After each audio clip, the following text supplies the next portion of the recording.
Tonight, the presumptive flag bearer of the opposition NDC, former President John Dramani Mahama, will speak on transparent and ethical financing of political campaigns ahead of the 2024 important election. He also took the opportunity to launch his campaign fundraising platform to illustrate how politicians generally and political parties can broaden and make more transparent their funding sources. Ahead of that, though, we have assembled the best anti-corruption campaigners and experts to discuss this all-important issue, which is at the core of our democracy. Who gets what, when and how, and who gets to be what in this republic, and how that is funded, which becomes a big issue at the end of the day for governments. Joining me tonight for this all-important conversation, and let me start from a man who is known now internationally to have the pedigree when it comes to the fight against corruption. A former Auditor General of the Republic of Ghana, Mr.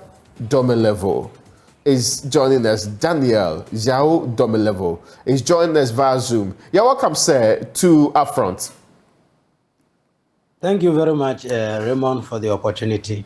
And good evening to you and your listeners. And I'm grateful you joined me on this one because you are known to abhor corruption. How relevant is where you get your money from to fund a campaign to the quest to fight corruption in this country? Thank you very much, Raymond. Let me say that, first and foremost, involving yourself in political activities is a public service. Okay. Therefore, it stands to reason that public must fund it. Just as we don't expect you to take public funds to fund your private activities. The same way, we should not be expecting people to use their private funds to also fund political or public activities. And this, unfortunately, is the situation where individual aspirants for office, be it presidential aspirants or parliamentary aspirants, they all have to fund for their expenses from the undisclosed sources. I just have to assume that from their private sources. And let's face it, these amounts are huge figures. I don't know how much it is, but they are not philanthropies. They are investing, and they have to recoup it. So when they get back to office, or they get the opportunity one day, they have to recoup, and recoup with interest, such that the subsequent elections, or the next or upcoming elections, they may have enough money to fund it. But even if it is a one-off transaction, you may agree with me that the person may have to refund that money to wherever he or she got it from. Even if it is his personal money, he must have to recover it. How do you recover it? I don't think we expect that it is recovered from the salaries that are paid to them. I don't believe that any of them earn salary. In fact, be it president or minister, earn salary which is enough to pay back those amounts. Therefore, one has to get himself or herself involved in some procurement malpractices or financial engineering, re-engineering, so that he can get some funds and pay back. So I think it's a very important topic which we should have discussed yesteryears ago when our democracy started. But it's better late than never. Now, you put it quite clearly that people invest and they want their investment back and returns dictated in that space. But we have laws on political party funding, for example. We have laws that tells us who can give you the money and what you should actually be doing with the amount of money involved. Just that we know that our laws are quite, and there are some loopholes that be exploited. Why is it that this matter does never get the attention that it deserves? Is it that politicians are not interested in discussing it because they ultimately become the beneficiaries of the funds anyway? Is it that we want them to deliver and yet we cannot give them what it takes to deliver on the job? Thank you. I think you have answered your question. First and foremost, the people who should implement the law are the beneficiaries. So it's like someone standing in a basket and we say, or a bucket, and we say, lift yourself up. It is not going to happen. He cannot lift themselves. Be you a position or a party person in government, all of them are beneficiaries. So they cannot enforce this law. Again, I think we as a people have also not done very well by addressing this situation to say, look, you don't fund these activities from your personal sources or resources, so that when you get into office and you corrupt yourself, we know how to hang you. We have not done that. So they've taken the advantage and actually looked for sources of funding their activities. And when they get to office, they recoup it. And it stands to reason. Right? No, it's not right. But then that is a logical thing we expect them to do. But when you say it's a logical thing, you presuppose that it should be something that is allowed. Nobody in this republic begs anybody. Nobody begs anybody to take up an office. If you do not have what it takes to actually raise the necessary resources for it, you cannot really blame the people for insisting that you be clean in office when indeed you said you were qualified to run office. Are we the people to blame? Are we acting the proverbial ostriches here? Or at the core of it, we just do not have decent politicians who will do what is right and get to positions without having to spend the millions and thousands of dollars we are talking about in this country?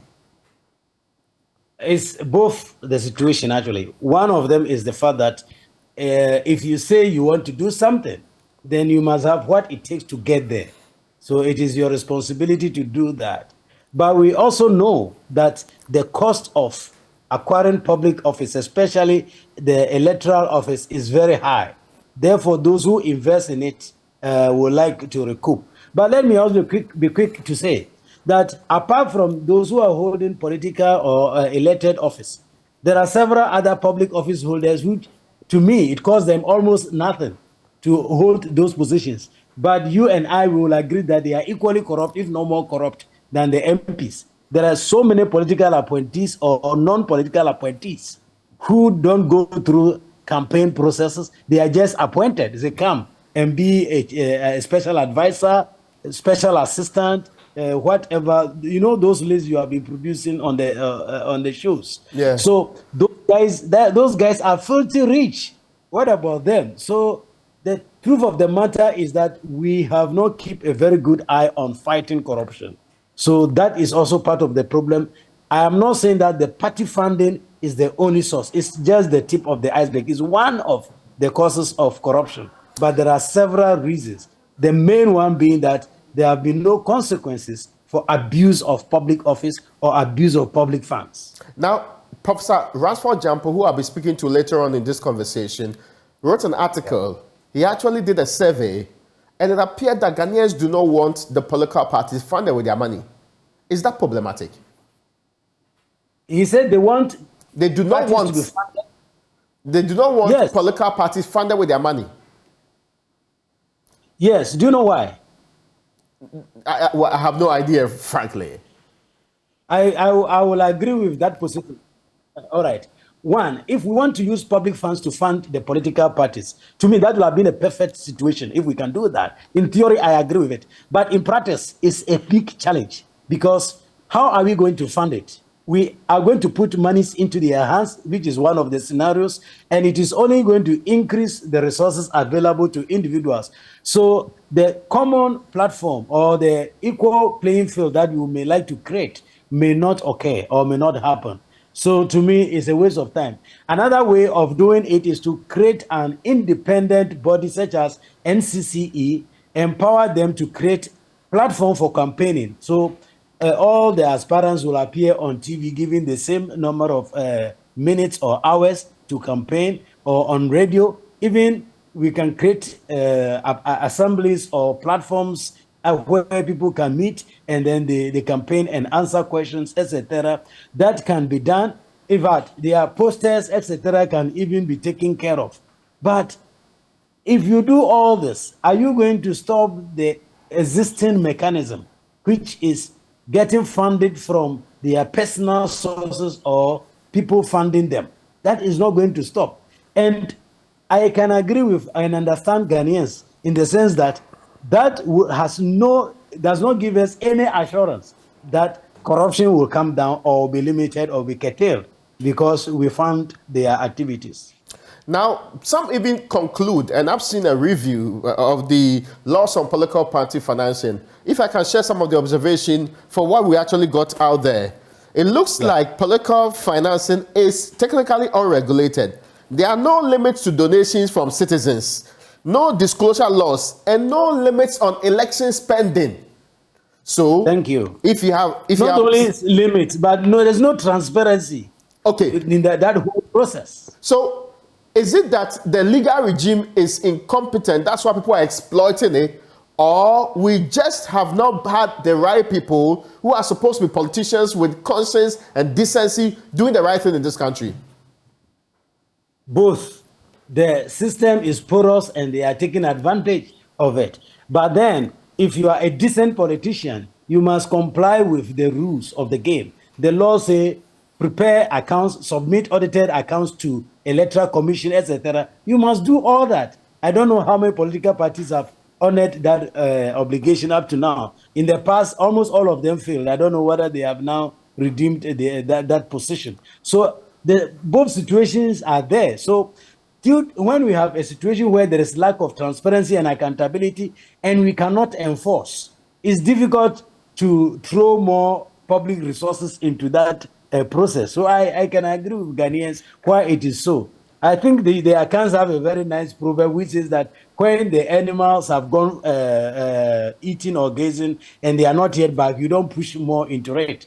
So I can agree with that. Now, the question I need to ask you about how we deal with this problem, because it's a canker. And of course, I mean, later on tonight, the former president should be having his thought on that.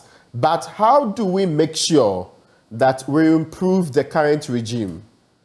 I mean, would it require us to write a new law on political party funding? Will we need to make sure we elect the right kind of people as politicians? Or we just cannot fix the problem? We need to learn to live with it. What is the general, what's the way forward?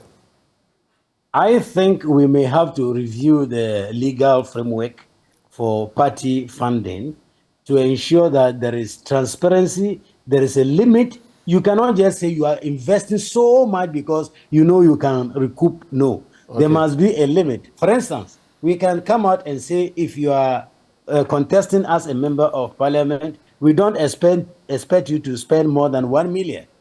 So there's a cap on it. If you want to be a presidential candidate, we should not spend more than maybe 5 million. So there must be a cap so that people must be watched and say that, look, these activities of yours, when we add activity 1, 2, 3, and 4 together, you've exceeded this amount. So there should be a sanction against that person or the institution or the body which is involved over there. But to me, what even worries me about this whole exercise is when even the Electoral Commission also put in a huge figure to say that before you can perform a public service, pay this amount. I find that also unacceptable. From we know the filing fees, right? Yes, the filing fee, I think it must be scrapped or must be very nominal. The person is going to serve the public. He's going to serve the interests of the public. It's a public service. Why do you have to pay so much money? I cannot fathom it.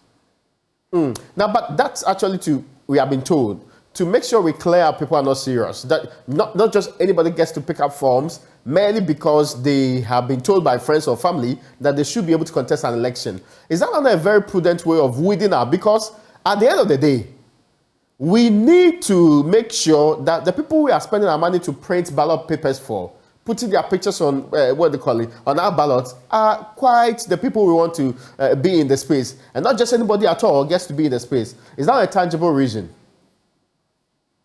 So you are saying that we are using money as a reason to determine who is serious? I beg to differ. So if I'm poor and you are rich, that means you are serious.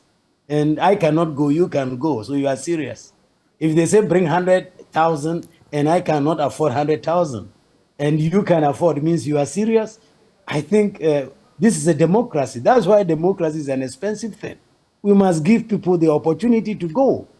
Definitely, there must be a criteria in the law, which if they fulfill, then money should not become the determinant. Now, I get your point, because this conversation is quite interesting because of the kind of happenings in our politics later on. Besides the issue of who gets to pay what to contest the election, which other ways can we ensure that our political party financing regime is sanitized? Well, I think we may have to introduce a better transparency and accountability systems. The laws provide that they submit their annual audited financial statements. I don't think they are doing that. That must be enforced. I think the Electoral Commission must enforce that, ensure that this is public for all of us to know and see how it goes. And if possible, I think we should add the need for asset declaration, which is already a requirement, especially for those who are successful. But if you are not even successful before you declare or you contest, and after you have contested, you should declare your assets, and not just assets and liabilities, but your expenditure. How much did you spend, so that we can find out if from your own sources you could do that, and whether it is within a reasonable amount. Otherwise, it is going to be a matter of the rich taking or occupying the political space. Raymond may be a very good candidate, but he is poor, and for that matter, he is crowded out of the game. Now, that's an interesting development. Now, the alternatives that are available to some politicians, which one of them is what the former president is going to launch, a platform for people to, like an open source thing, where people can contribute to your campaign. Do you think it's a step in the right direction? And how can we ensure transparency in that area too? Fantastic. It's a step in the right direction, which I think even if all candidates can adopt the same method, is good, so that the funding is not coming from a particular source and it is not heavy. Therefore, Raymond does not come and say that, I'm your key or your main financier, so you must do as I say when you win the election. But then what we may have to do is that there must be a complete accountability and transparency. These sources of revenue and the expenditures must be audited, so that we are very sure that you don't deceive us.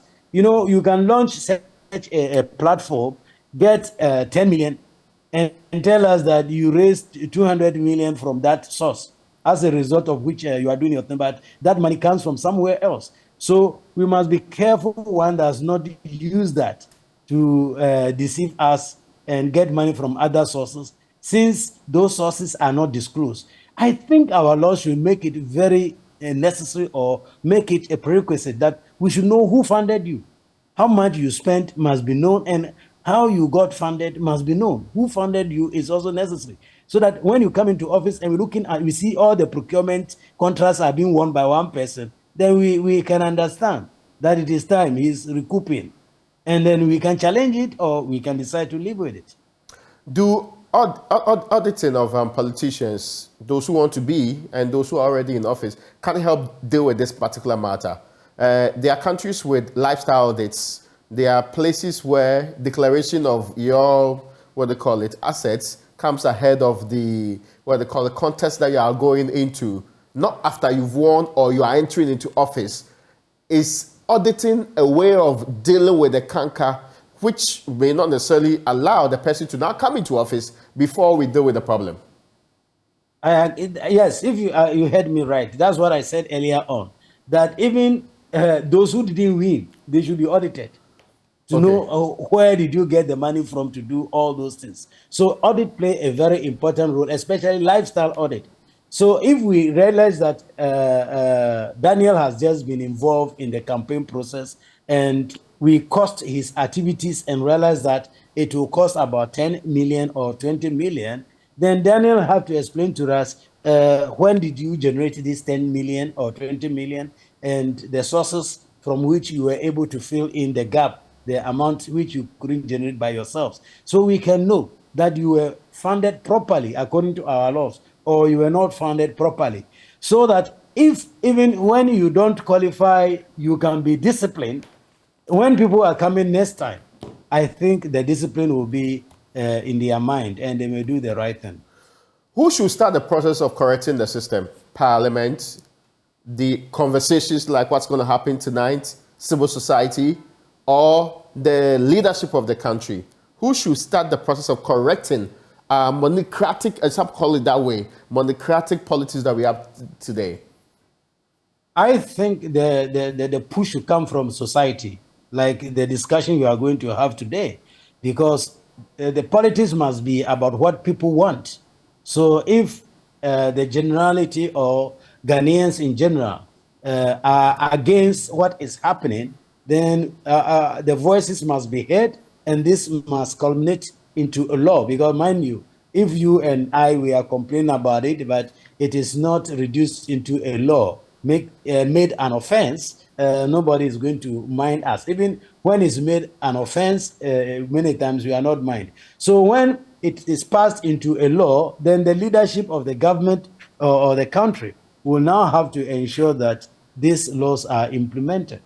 But mindful of the fact that our politicians appear to be, because there was a bill of a sort that was actually promoted by the IEA, which really has been languishing and has not been projected anywhere beyond the very remits that we have it. Can we trust that the political parties, the political structure, and politicians who are beneficiaries of the system will put their parochial personal interests aside and pursue what is in the collective interest? Yeah, it's because we have made them to get away with murder always. They treat the public with impunity. I think before the next election, it should become a topical issue, because this public office holders accountability law or bill, which has been outstanding, will have been a very good law to ensure that people are measured when they get to public office. So we must ask each of the aspirants, how long will it take you to pass this law? And if you don't pass this law when you come into office within this period of time, what should happen? Or what should be the consequences for that? I think we may have to have a discussion. If you read the law, it will pain you. In fact, I don't know whether you have ever read that law. Yes, I have actually gone through it. Yes, you see, it's a very good law. And so they don't like it. And I have colleagues of mine who tell me that, why do you people want us to publish our assets for all our village folks and friends to know? The queue in front of our gate will be very long. They will be asking for. So if you are afraid of doing this, then don't go into the public office. That's the name of the game. I think you, Raymond, and myself, we like wearing long shirts like this. Yes. But you don't wear this to play football. Yeah. Once you want to play football, you must obey the rules of the game. You don't say you like wearing smoke, so you enter the football field wearing smoke. No. So that is the name of the game. If the game says declare your assets, you must declare your assets. And we should also add lifestyle audit, because the declaration alone will not be enough. So that it can, you see, corruption is very sophisticated and multifaceted. So the approach of fighting it also must be the same. We can't use just one method to fight corruption and hope to be successful.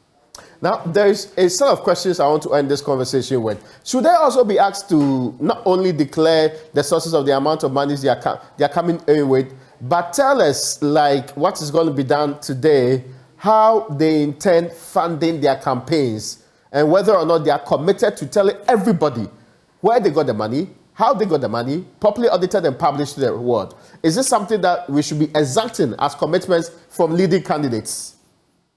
Exactly.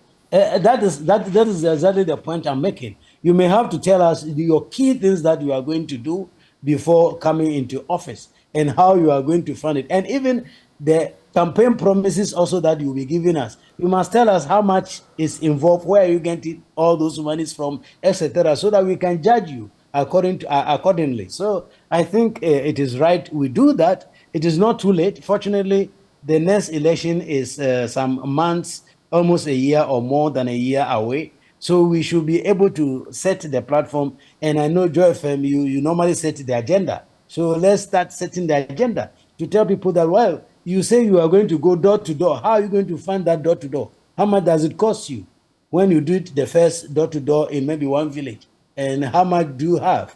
Are you ready to disclose that? When will we get the published audited financial statement of your party or of your activities to be sure that these activities are above board, etc.?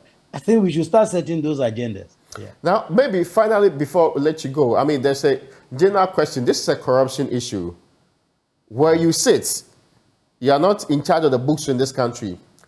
Are you worried about conversations about whether the Auditor General can publish or cannot publish reports from the audit recommendations that are being given out there? Whether the Auditor General will have to let Parliament review fully before they can put out, let's say, COVID or non-COVID reports? Is that really a conversation you're worried about?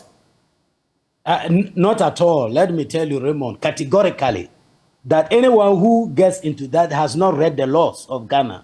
If you read Article 187 of the Constitution, there is no provision inside that Constitution which tells when audit report should be published. It's not addressed by the Constitution at all.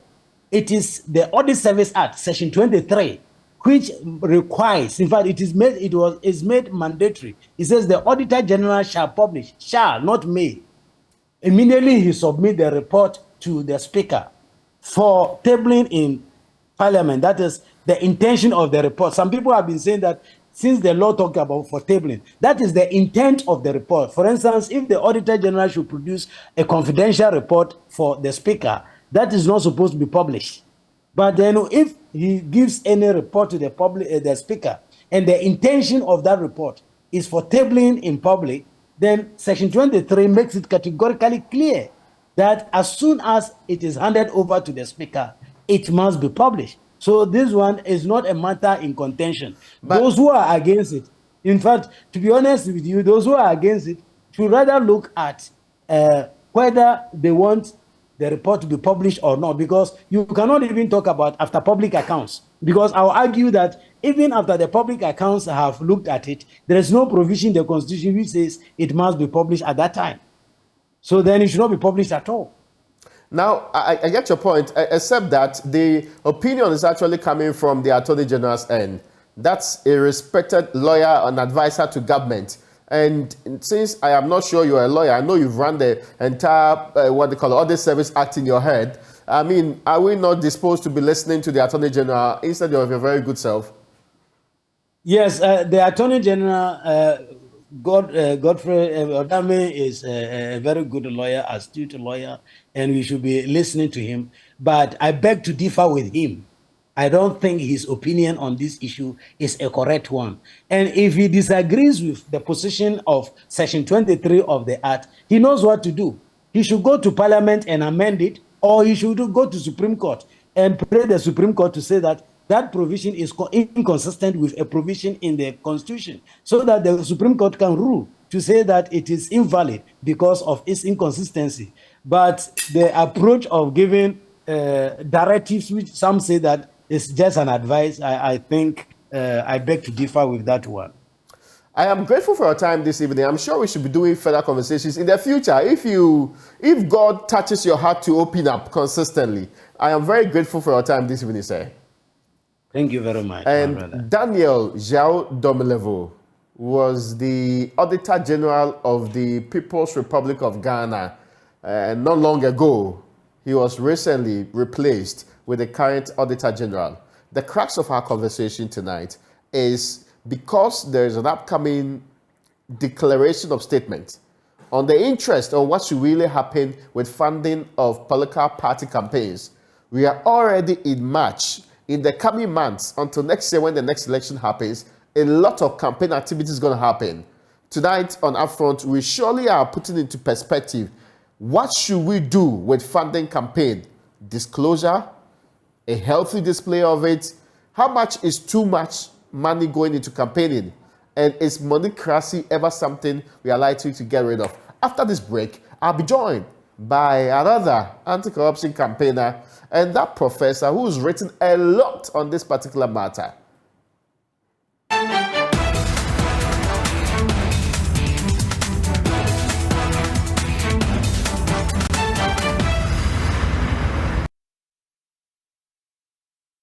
You're welcome back to Upfront. My name is Raymond Acquah. We've been talking about how to fund political parties and party campaigning. This is ahead of the election 2024, where there's going to be a lot of course, this is a very heated election, right? This is election that's coming on the NPP being in office for 8 years, and the NDC being in office for 8 years, who's been in office, I mean, in the last few years. If you combine them, they've both been in office for 16 good years. So if you compare it from 1992 to 2000, that was under the NDC. 2000 to 2008, the NPP came in. Then the NDC returned in 2009, straight down to 2016. The NPP has also been in office from 2016 to the current state. In fact, next year, it would have been 60 years for each of these political parties. It will be a heated election. Would it be on a fair playing field? Will the amount of money be spent be lower than what the CDD had estimated to be in the millions of dollars that we'll be having, be the amount people spend to be presidents or want to be presidents in the country, Ghana? Another anti-corruption campaigner is joining me on this conversation. Vitus Azim, you're welcome to our front. Thank you. Now, it's a very interesting conversation because we almost have it and it never gets to go anywhere. Why is it that we are unable to clip the wings of political party, campaign, and financing in Ghana? At the core, what is the biggest headache? It is because we don't want to enforce the law. We are supposed to have a limitation on how much individuals can contribute to a party campaign of an individual, of let's say the presidential candidate or a parliamentary candidate. They are supposed to prepare and present returns on how much money they have got, how much money they have spent for a campaign, both at the beginning of their campaign, the election, before election and after election. The parties are supposed to present returns, annual returns, to the public, the people of Ghana. These are not being done.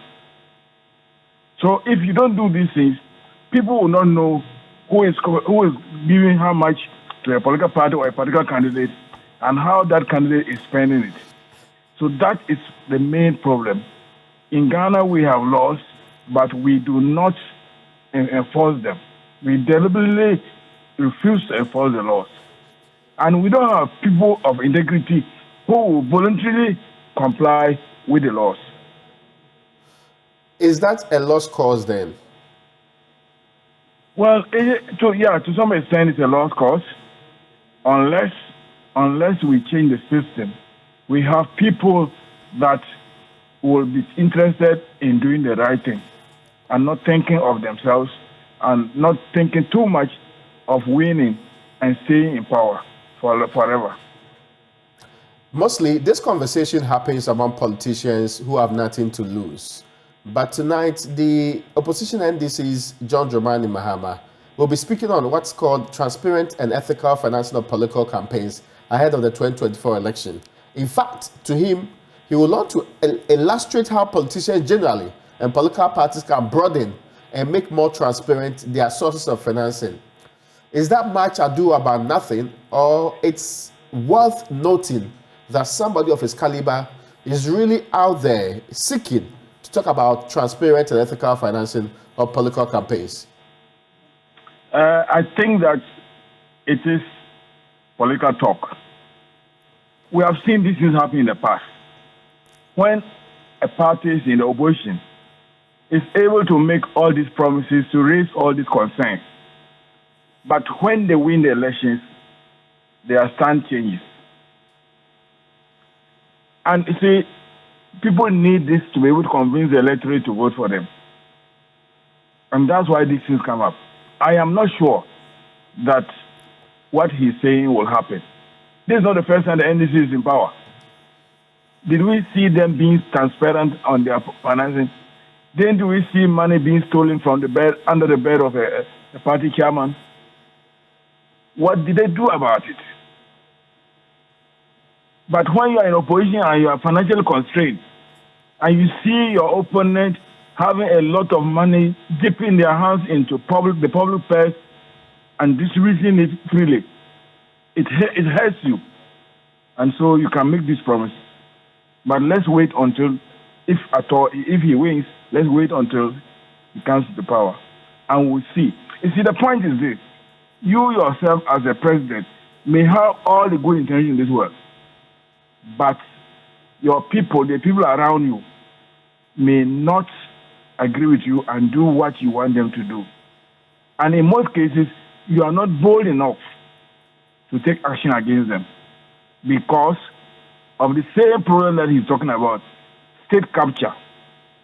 People have contributed huge sums of money to help your campaign, and you win.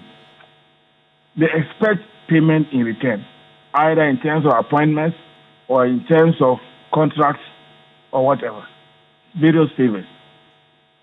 And one of the favors is to insist that you do what they want. They capture the state and dictate to the state what they should do. And that is one of the problems that we have in this country. There is a bit of this that's also what is being talked about by many people, which is worth exploring. I mean, at the core of it, how dangerous is this current practice, where we are unsure how they get the money, we do not know who's actually funding it, and at the end of the day, we connect it to corruption in ways that, from Professor Kumado to virtually every serious writer on the topic, sees this as so endemic that if we fix it, we have fixed half of our problems with corruption. How does it affect the democracy we are building as a country? Does it take the vote away? Does it destroy the very fiber of our society? It destroys the very fiber of our society. It has contributed to where we are today with the current economic crisis. People take money to try to put it aside for the next elections because we're not able to monitor how much money the individuals are taking, where they are putting it. And you see people coming to sit on radio and television and say, do you know how much I gave to the party? Who are you to do one or two? And that's one reason why the Galamsey is not the fight against Galamsey is not working. It's one reason why the fight against corruption is not working. Because people have contributed the money and they don't see why somebody should try to control them. But it's affecting the country seriously because now we are in a situation where we cannot even pay our loans. And we are giving haircuts, penalizing individual citizens, poor citizens that have suffered to put some money into some investment. And today, that is the point. So you can see the negative effect of it, the negative impact of such things, to not only to the economy as a whole, but even to the individual citizens. Can we say that Ghanaians will then have to make a decision? If you do not make commitments to engage in transparent and ethical funding of your political campaign, we will not vote for you. Will that really fix the problem? Well, you just make a commitment, verbal commitment. They'll promise you, yeah, we'll do it, so you vote for us. After you have voted for them, for 4 years, you fold your hands and say, now wait to see whether they'll do it or not. If they don't do it, what can you do? Our political system is such that it is not easy to remove a president. It's not even easy to remove a parliamentarian or even a DC. So they'll make those promises. When they come, they'll not fulfill those promises, and you are more or less helpless. So saying that we have made this commitment, yeah, they'll accept it and make the promises that they'll listen to you. Is this issue improved in any way if you move beyond the promise to launch, let's say, a campaign fundraising platform, which is intended to get a mass base of people all participating in the funding of a political party, removing from their hands powerful people who appear to be controlling and being the puppet masters of these politicians? Is it a proper mode of saying, I'm not only committing to you by word of mouth, but I'm also acting, this setting up of platforms to take money from all those who are willing to pay up something? It is a good approach, but it doesn't look feasible. Are you going to limit the amount of money that the individuals will pay to you? In Ghana, you go for a political rally, and the party supporters are expecting you to give them lorry fare and lunch. So how many Ghanaians are going to give you money for your campaign? Ordinary Ghanaians. Besides, it is a race to the bottom. Each of the main parties want to have the largest amount of money in the world for their campaigns. So how much is enough for a political party campaign? A parliamentarian needs at least 200,000 cedis for the primaries. And when he or she wins the primaries, he may need twice that for the general elections. In a constituency, how many people in a constituency, like the poor constituency, can give you so much money for 400,000 cedis for you to engage in your campaign? So it would have been a good thing, but I don't also see that it's feasible. Well, it does appear to the people who believe in this project that it sounds like there are no options then. How then do we fix this space? If we introduce disclosure laws, if we limit donations from specific individuals, if we also limit spending on elections, will that gear us towards the right direction and perhaps improve the current situation where it appears money buys the vote? It will be in the right direction, but we must start by appointing heads of independent institutions through a meritorious approach and not leave it in the hands of the president. Because if the president chooses the Chief Justice, if the president chooses the Electoral Commissioner, if the president appoints the Commissioner of Human Rights, if the president appoints the Executive Director of EYOCO, I mean, as human beings, they owe it their duty to listen to the president and do what the president wants, and they cannot be bold enough to investigate and prosecute people who have contravened the law. Now, would it not depend on the kind of people who are appointed? Reference is made to the fact that a president appointed Daniel Domelevo. A president appointed Martin Alamisi Benkaiser Amidu. I mean, clearly, these people were not puppets of their people who appointed them. So is it not dependent on the individual appointed? Where have they ended? Well, they're not in office. Ended? Yeah. So that's the problem. Even Amidu himself resigned, but he resigned for very, very good reasons. But Domelevo was removed, forcibly removed from office. If the president didn't have power to hire and fire, would he interfere with the work of Domelevo? Would he have asked him to proceed on leave or retirement? It's because he had the power. And that's why he could do that. And that's the point that I'm making. Okay, because you brought in the issue to do with appointments, the current issue to do with the other commissioners, members of the commission and the Electoral Commission is really raising a lot of concern. Some point to one who at least they know is openly partisan or perhaps has been known in public to advocate the governing party's position on matters. And such a person has been put on the Electoral Commission. Is there any way people say that the criteria is the person is qualified and that there is a criteria in law that the person competently qualifies by? Is that the most important criterion, or we can still fix this problem? Well, it is good to look at the person who is qualified. But part of the qualification means that you are not a known party supporter. I think that you are a person of integrity. But these are difficult to determine. So that is the other side of it.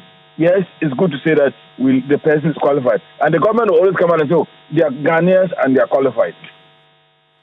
But if they are qualified, it includes they are being able to do their work in a non-partisan way. Are they able to do that? You don't think they can do that?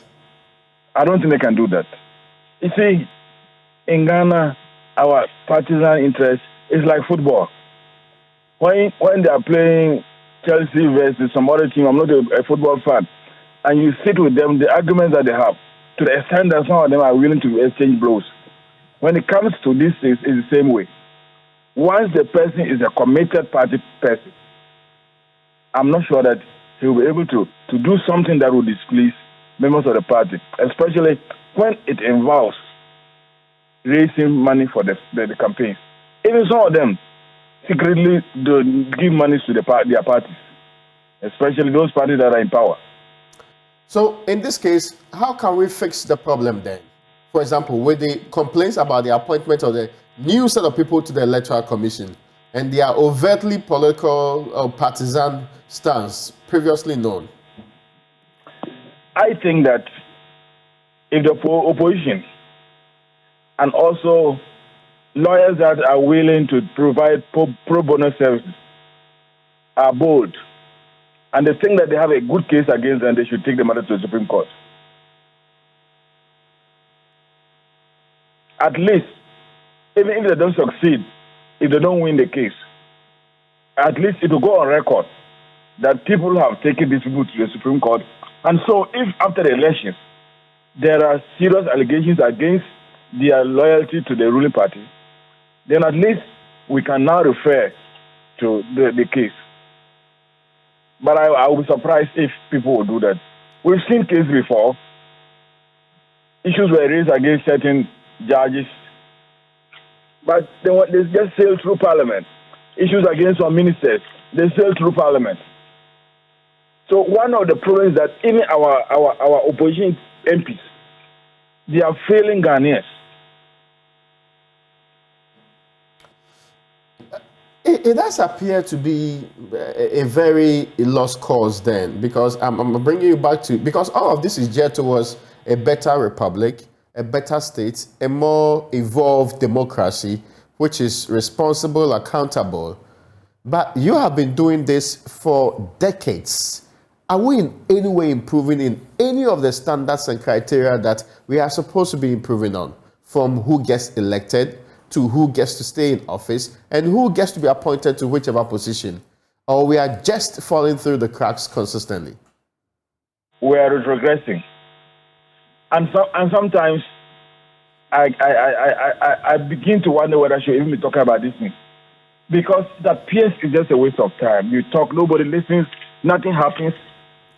And until we have a committed citizen that are willing to go out and demonstrate, that are willing to go out and demand in a non-partisan way that the right thing is done, the situation is going to even worsen as the years go by. Really? Because as for the politicians, there's no motivation for them to do the right thing. And this is not just about this government. No, it's a general problem. Even the opposition at present, especially with regards to our parliamentarians that we see, sometimes some of the decisions they take, you are just disappointed. I want to ask you a question about going forward. Who should start the change that's required in this society? Who should try to change towards progress? This is a very difficult question. You and I can talk a lot about it, but we don't have power to go forward.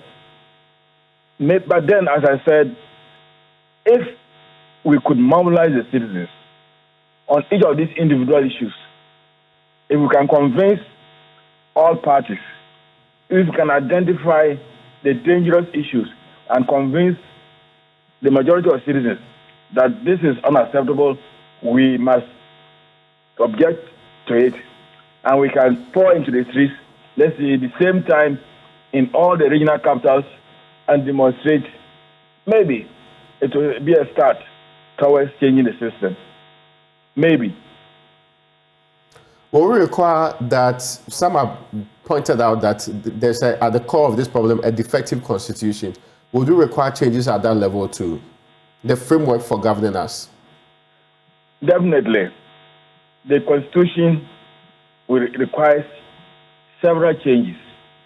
And that's why we had a Constitutional Review Commission's work. Came out with a white paper, and they even appointed, NDC even appointed an implementation committee. Unfortunately, This government, when it came to power, it decided to put it away because those changes do not benefit the politicians. So that is one area that if we had a bold president, we could have the changes. When you start from there, nobody can take you to court and win because you've already gotten the change in the constitution. They cannot be, let's say, a reference to certain provisions of the constitution that would say that, oh, the president is supposed to appoint everybody. If you change at least the independent institutions, if you take the appointing powers from the president, then nobody can take you to court if you say that he shouldn't. But once you leave those appointing powers in his hands, in the constitution, then he does what he wants. Now, I need to pin down to, because we are basically having a duopoly of political parties running this country. Do you get the impression that any of these political parties can lead the change process that we really need to get government, to get Ghana or our democracy thriving in the direction that we want? I hesitate to say that I don't think so. I have been hoping that the smaller parties will come together and form a third force so that they would start, even if they start with a few members of parliament that are committed and dedicated to the interests of this country. Maybe in the next 2 or 3 elections, we can hope to have one of to have that party winning the presidential elections and maybe doing the right thing. Oh, I see. But you see, how will they win? They also need the money. Okay. And they will adopt the same methods that these two major parties are using to raise the funds to win the elections. Now, the current president has a couple of months or years to leave office. Can he build a better legacy of a more progressive society that is responsible, that is transparent within the period that he has left? I don't see that interest. He himself doesn't even have that interest. Not to talk about the people around him. If he had that interest, let me just give an example. The Minister of Finance, in his own MPs, said he should be removed. And all he does is call them to Jubilee House and tell them not to insist on their stand. And they also mellow. So I don't see that interest in him for a better Ghana, especially as he's about to get out of this. And then his party is going to contest what I predict, what I believe will be a very keenly contested election.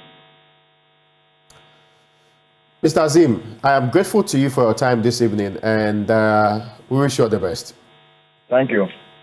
Vitus Azim was not long ago the Ghana Integrity Initiative's Executive Director. He perhaps was the captain of the anti-corruption fight in the Republic of Ghana, those outside government.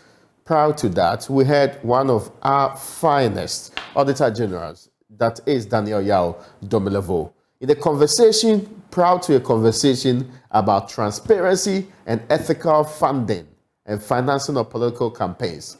Many thanks to you, ladies and gentlemen, for joining us this evening on Our Front.